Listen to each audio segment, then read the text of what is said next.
NRI quota நீங்க NRI இல்லைன்னா அப்படியே ஸ்கிப் பண்ணிருங்க. ஒரு ஃபியூ மினிட்ஸ் லேட்டர் மற்ற சீட்ஸை பத்தி பார்க்கலாம். என்ஆர்ஐ கோட்டாவுக்கு யாரெல்லாம் என்ஆர்ஐ அப்படிங்கிறது யாரெல்லாம் ஸ்பான்சர் பண்ண முடியும், யார் என்ஆர்ஐயா இருந்தா கேண்டிடேட்டுக்கு என்ஆர்ஐ பெனிஃபிட் கிடைக்கும் அப்படிங்கிறத பார்த்துடலாம்.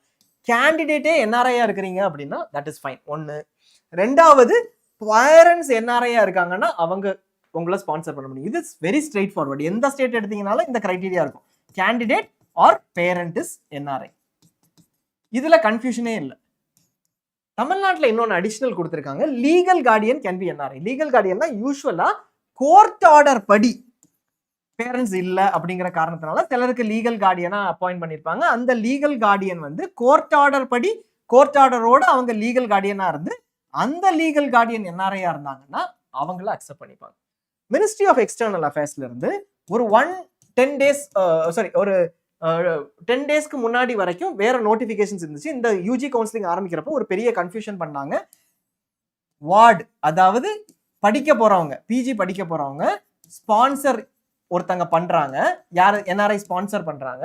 இந்த வார்டு மைனரா இருந்தா, மைனர்னா 18 வயசுக்கு கீழே இருக்கிறவங்க இருந்தா மட்டும்தான் இவங்களுக்கு ஸ்பான்சர்ஷிப் சர்டிபிகேட்னு ஒன்று கொடுக்கணும் எம்பசில இருந்து அப்படின்னு சொல்லி ரூல் போட்டிருந்தாங்க. அப்போ நிறைய பிஜி கேண்டிடேட்ஸ்க்கு இது கிடைக்கல. ஆப்வியஸா பிஜி முடிச்சுட்டு பிஜி பண்ண போறவங்க மைனரா இருக்க மாட்டாங்க. 22 வயசாவது இருக்கும், 23 வயசு, கரெக்டா? ஸோ யாருக்குமே கிடைக்கல. இப்போ இந்த பர்டிகுலர் கிரைட்டீரியாவை ரிமூவ் பண்ணிட்டு 10 டேஸ்க்கு முன்னாடி என்ஆர்ஐ ஸ்பான்சருக்கு என்ஆர்ஐயா இல்லையான்னு மட்டும் சர்டிபிகேட் கொடுங்க. மீதி இருக்கிற ரூல்ஸ் ஸ்டேட் படியோ ஆல் இண்டியா படியோ அது மாதிரி பழைய மாதிரியே இருக்கட்டும்னு சொல்லி மாடிஃபை பண்ணிட்டாங்க. ஸோ இப்போ பிஜி படிக்க போற கேண்டிடேட்ஸ்க்கு ஒரு என்ஆர்ஐ ஸ்பான்சர் பண்ண முடியும். என்ஆர்ஐ யாரு அப்படிங்கிறத ஸ்டேட் ரூலோ ஆல் இண்டியா ரூல் படியோ டிஃபைன் பண்ணிக்கலாம், இங்க இருக்கிற ரூல்ஸ் படி. பட் வார்ட்ஸுக்கு ஸ்பான்சர் பண்ண முடியும். இந்த மைனர் ப்ராப்ளம் சார்ட் அவுட் ஆயிடுச்சு. ஓகேங்களா? யாரு ஸ்பான்சர் பண்ண முடியும்? பேரண்ட்ஸ் தவிர spouse or blood relative sponsor பண்ண முடியும். அது போக brother or sister of the individual sponsor பண்ண முடியும்.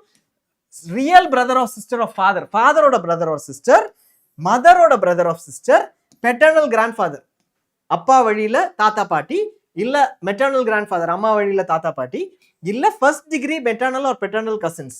ஸோ உங்களோட அப்பா அம்மா அவங்களோட தம்பி கூட பிறந்தவங்க இருப்பாங்க இல்லையா, அவங்களோட கிட்ஸ் அவங்களும் ஸ்பான்சர் பண்ண முடியும். ஃபர்ஸ்ட் டிகிரி கசின்ஸ் மட்டும் இத்தனை பேர் தான் உங்களுக்கு ஸ்பான்சர் பண்ண முடியும். சரிங்களா? ஸோ இவங்க யாராவது ஸ்பான்சர் பண்ணி அதுக்கான டாக்குமெண்ட்ஸ் கொடுத்தீங்கன்னா உங்களுக்கு என்ஆர்ஐ எலிஜிபிலிட்டி தமிழ்நாட்டில் இருக்கு. எம்பசி சர்டிஃபிகேட் வேணும். யாருக்கு?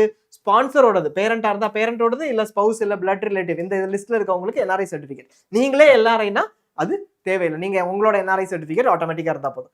Relationship certificate from competent authority, இது யாருக்கு தேவை? ஸ்பான்சர் பண்றவங்களுக்கு மட்டும்தான் தேவை.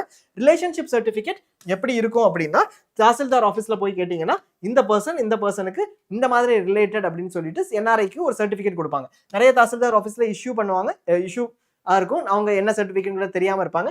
ஃபேமிலி ட்ரீன்னு அங்க கேட்க சொல்லியிருந்தோம் நிறைய கேண்டிடேட்ஸ் கிட்ட. கொஞ்சம் பேருக்கு கிடைச்சிருக்கு, கொஞ்சம் பேருக்கு கிடைக்கல. இது இல்லைனாலும் பரவாயில்ல, ட்ரீ எல்லாம் போட்டு இவங்க இப்படிதான் ரிலேட்டட்னு சொல்லனாலும் பரவாயில்ல, எக்ஸாக்ட் ரிலேஷனை இங்க மென்ஷன் பண்ற மாதிரி தாசில்தார் ஆஃபீஸ் கிட்ட இருந்து சைன் அண்ட் சீலோட டேட்டோட கிளியரா வாங்கிட்டீங்கன்னா that is sufficient. Passport of the NRI financial supporter or OCI card, உங்களை ஒரு ஓசிஐ கார்டு ஹோல்டரை ஸ்பான்சர் பண்றாங்கன்னா அந்த passport, NRE bank account passbook அவங்களோடது. யாரு? ஸ்பான்சரோட என்ஆர்இ பேங்க் அக்கௌண்ட் பாஸ்புக். என்ஆர்இங்கிறது நான் ரெசிடென்ட் எக்ஸ்டர்னல் அக்கௌண்ட், டாலர்ஸ்ல இருக்கும். அந்த அக்கௌண்டோட பாஸ்புக். என்ஆர்ஐ என்ஆர்ஓ இல்லை என்ஆர்இ பாஸ்புக். அப்படி இல்லைன்னா ஃபாரின் பாஸ்புக்கும் சஃபிஷியன்ட். டிக்ளரேஷன் ஒன்று இருக்கும், அந்த ஸ்பான்சர் டிக்ளேர் பண்ற மாதிரி கையெழுத்து போட்டு கொடுப்பாங்க. வெறும் ஒரு பேப்பர்ல பிரிண்ட் எடுத்து கையெழுத்து போட்டு அதை ஸ்கேன் பண்ணி அனுப்பிவிட்டா போதும். ஸ்டாம்ப் பேப்பரோ நோட்ரியோ தேவையில்லை. கோர்ட் ஆர்டர் லீகல் கார்டியனா தான் கொடுக்கணும். சரிங்களா? ஸோ இவ்வளோதான். மற்றபடி ஸ்பான்சருக்கு கோர்ட் ஆர்டர் தேவையில்லை.